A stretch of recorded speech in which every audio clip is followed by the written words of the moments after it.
Have you ever wondered what actually creates our problems?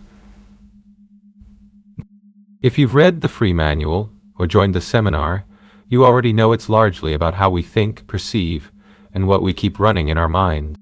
Ostereft is a fairly comprehensive system for resolving whatever life throws at us. It doesn't happen often, but sometimes even tapping doesn't move things, or not as quickly as we'd like. Some issues respond differently, and that's where another approach can help. Even Robert G. Smith sometimes sets tapping aside and works in other ways when needed. Let me show you one of those other ways. Note, this technique isn't for everyone. You'll need at least some ability to use your visual representational system. Also, it's generally not meant for major trauma, but rather for adjusting everyday behaviors and the pictures we run in our heads. What will we use it for here? 1. Recently, I was reading about money psychology, which inspired a practical demo. We'll use the technique to change the images you associate with money.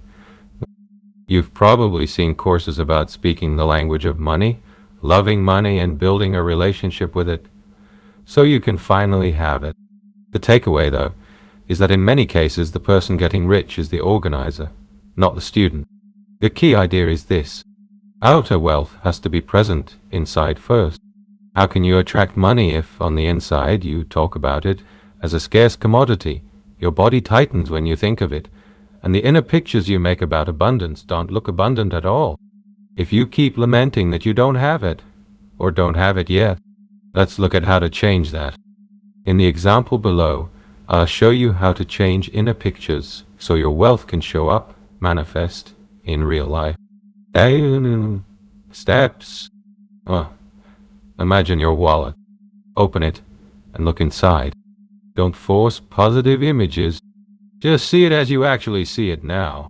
Maybe you notice empty compartments. Study that picture. Well, now decide what you want instead. Create a future image of yourself with all financial matters resolved, living in plenty. See a pleasant picture of yourself from a third-person viewpoint. You can see you. Fade that positive picture to grayscale and make it small. Imagine a TV screen in front of you. On it, place the full-size wallet image you want to change. Put the small, gray positive image in a bottom corner. Watch the screen, and now let the small positive image very quickly grow to fill the whole screen, becoming bright and vivid. Speed is crucial, faster than your conscious mind can track. Add a sound effect, like something whizzing by. Swoosh. Clear the scene. Look around the room. Notice a few objects. Return to the screen. The wallet image is large again. The positive one is small and gray in a corner. Repeat steps, 3, 5, at least 12 times, as fast as you can. Now try to hold the negative wallet picture in place. If you did it right, it will be very hard to keep. The positive image will intrude and dominate. Notice how your feelings about your wallet shift. Where else can you use this? Well, do the same with your online banking snapshot.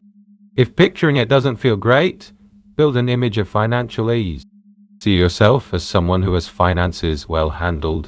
What else visually represents lack for you? Change it. In NLP, these image swaps are called a swish. One use is changing behavior in certain situations. If you often bite your nails, first create a picture of doing it from a first-person view, e.g., your raised finger moving to your mouth. As the new target picture, see yourself, third person, doing something different, running your fingers through your hair or anything that fits. A similar approach can sometimes help with smoking. Remember, be fully associated in the image you want to change and dissociated, watching yourself, in the positive image. This creates a kind of pull that supports real behavioral change. And keep in mind, the entire swap must happen a little faster than your conscious mind can follow. There are several swish variations. Once you grasp the principle, try others, like the slingshot swish. How to do the slingshot swish? Well, whoa, wow, simple. Picture the negative image in front of you. A hand crumples it into a ball and pulls it back into the distance like a slingshot. When it releases, the image snaps back in front of your face. But now it's the positive image. In the seminar, you'll also learn a variation that ends with a pleasant body feeling for extra power, adding a flip, and with swaps like this, you can often shift a problem quickly.